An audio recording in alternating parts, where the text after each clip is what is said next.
Hi guys, so at this point my sister had already called that she was outside the gate, so yeah, I went outside the gate and I saw her. She was trying to buy a shoe.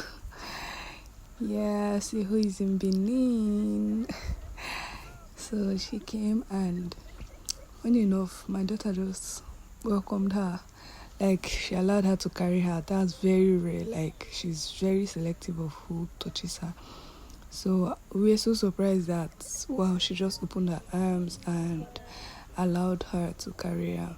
So yeah, guys, this is my big sis that came all the way to look after me during the procedure and after the procedure.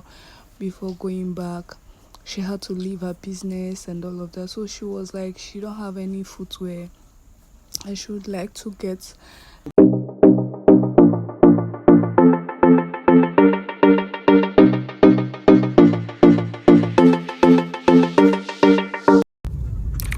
So this is 6:15 a.m. of the 20th. We are already on our way, and I decided to take a little video of ourselves. We were asked to be in the hospital premises before 6:30 so that we can have the procedure. And the previous night, I was asked not to eat from 12 midnight till the procedure is over. So yeah, this is my big sis and my daughter behind the car seat, at the back seat. Yeah, so she's waving hi. So yeah, we got to the hospital and we did all the registration and all of that, and we asked to wait here. So while waiting, I was scared here. So here I was asked to go into the ward and take a bed.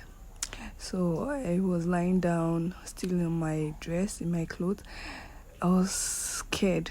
Yes, like I was anxious, I was scared, and at the same time I'm just trying to hold myself. I was giving myself this hope that, oh, all is well, I'll be fine, I will go and come out safe and all of that.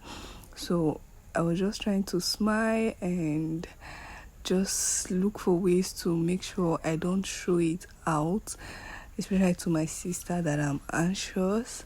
So she's just making a video of me, and yeah, I'm just it's just my body that is present here, but my mind is just somewhere else.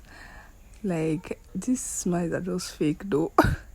But I just have to be strong. Yeah, I had to be strong. So I was lying there and then waiting for the nurse, and then when the nurse came in, she handed me a robe, a dress, hospital dress to change, that I will change into.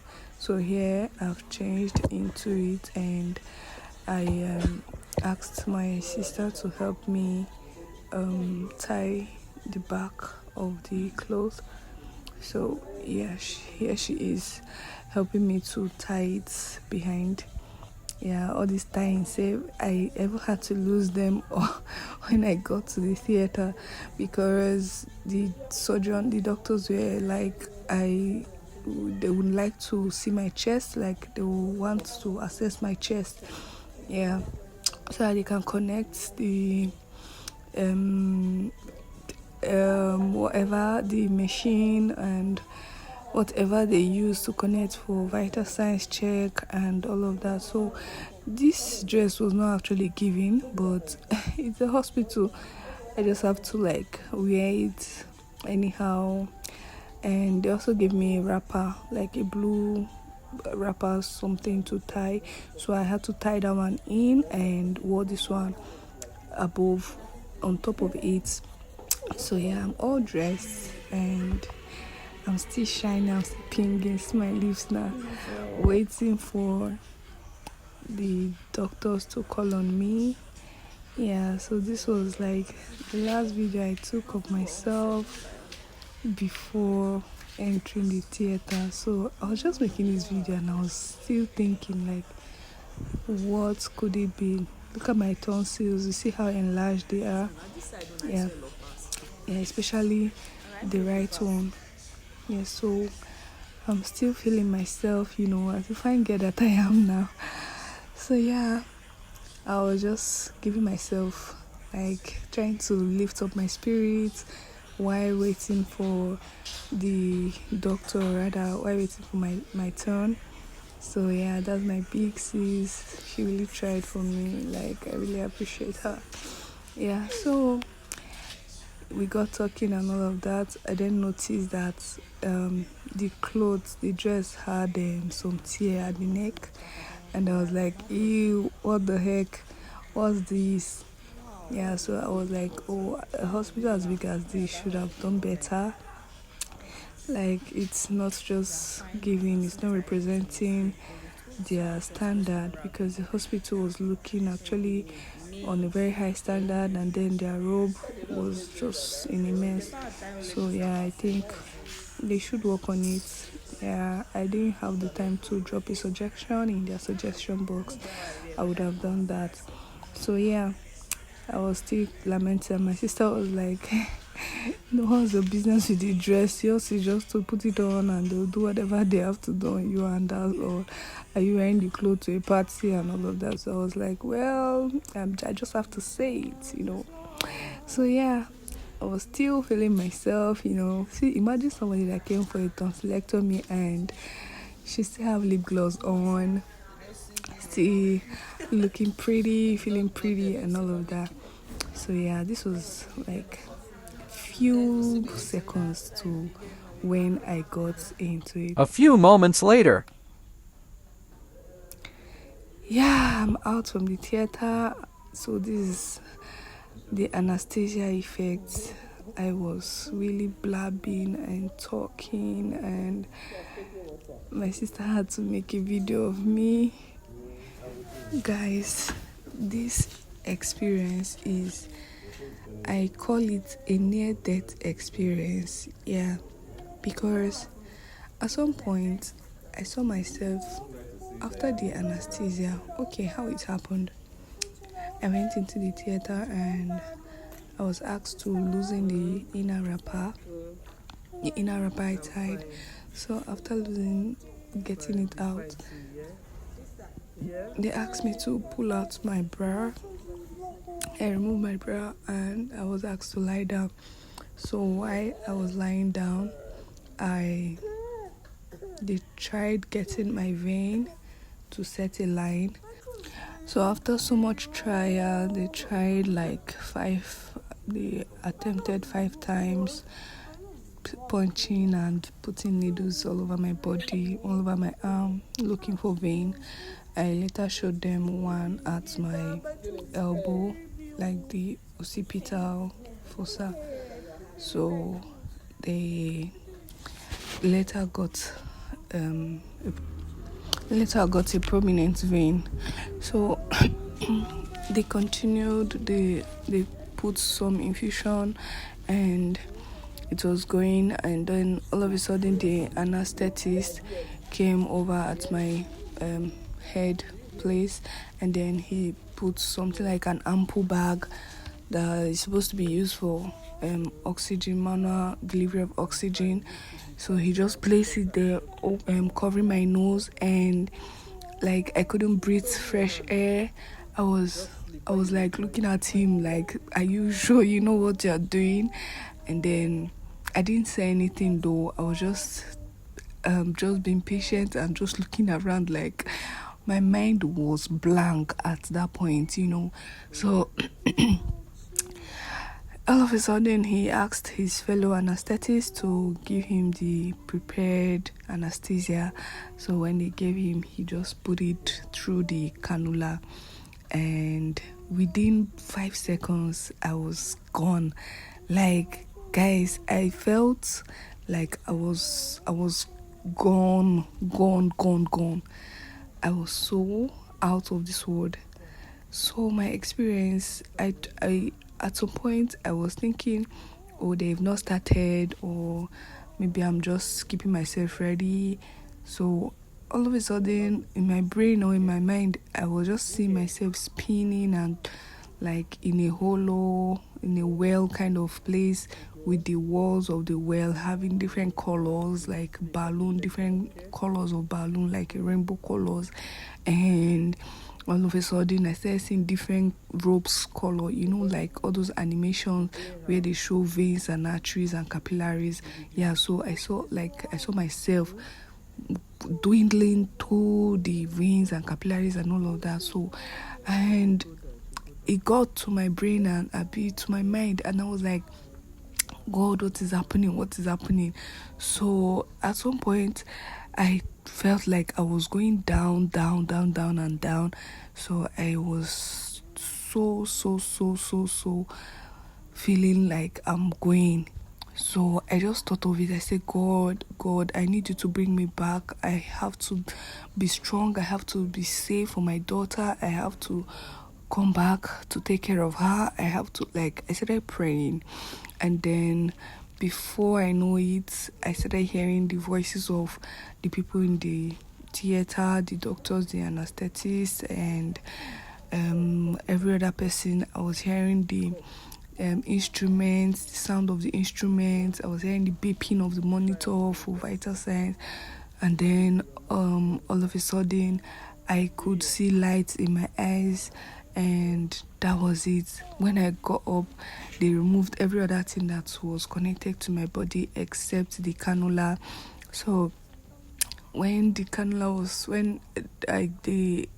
they moved every other thing, I started feeling pains. I was like, oh, my nose is blocked, my throat is blocked, I cannot breathe, something is in my ear, like everything is just so connected. And at that point, I regretted ever going for this surgery, guys. Even to this point, I am still regretting why I did that surgery, because it was like a near-death experience, guys. So I didn't even know when they brought me out from the theater, and I came back to the house, to the ward, and I was transferred to the bed, and this was it. I started spitting blood and all of that.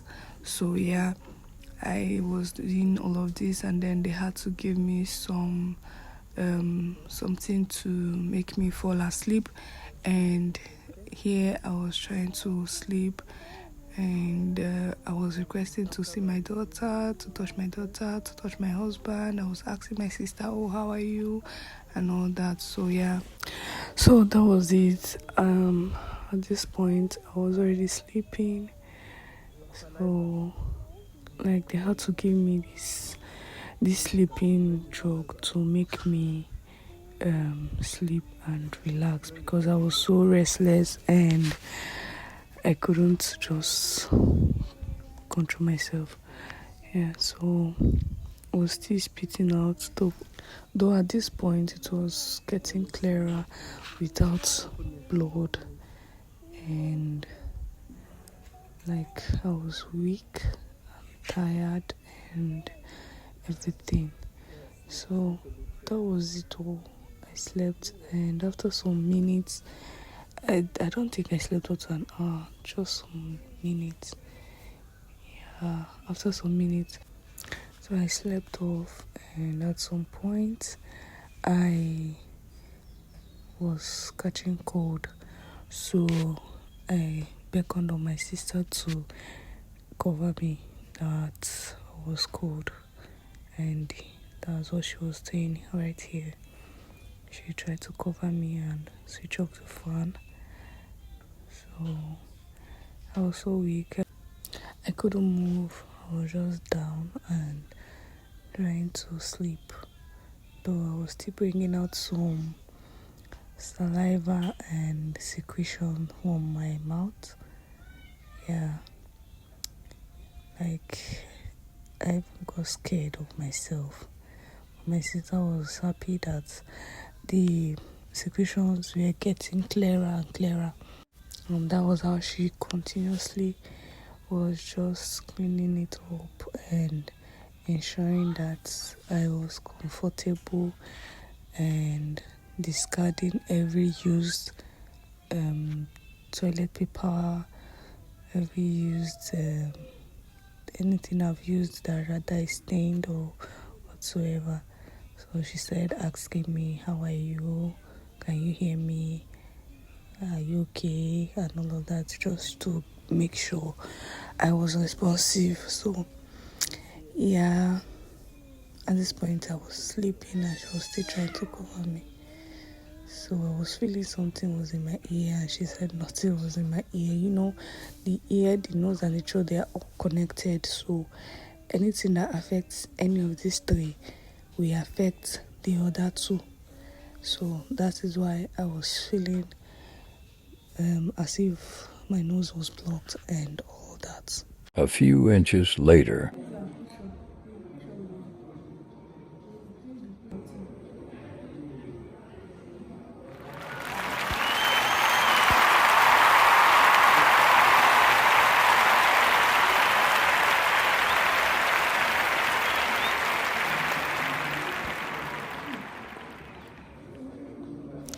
That first spoon was very, very painful but soothing. Yeah. So I bared it and I had to encourage myself, but it was painful and the pain was striking right inside of my brain. Yeah, it was so painful. Sorry.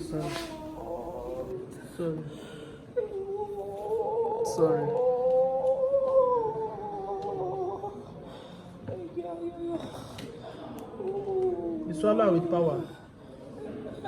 Eh? Don't name,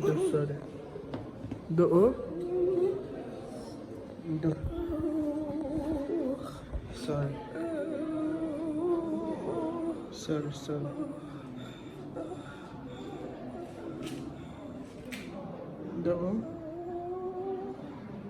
Ilogoya. Ijin force lawyer. Sorry.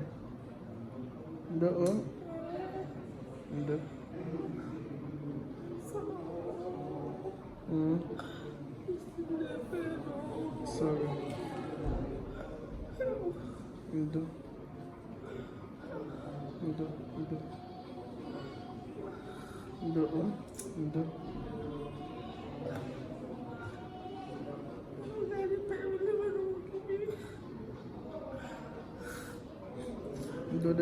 They don't give you injection of pain relief penta before.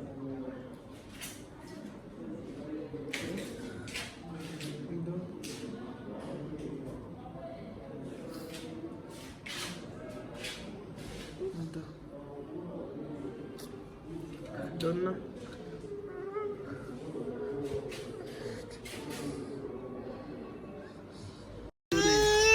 Open up for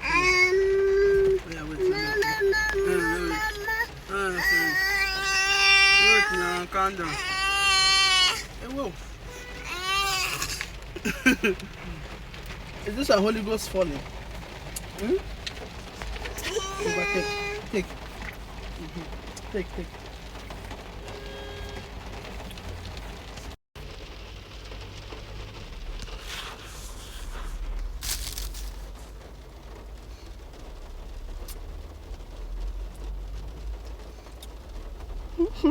I should focus on doing the thing. Everyone over for nothing.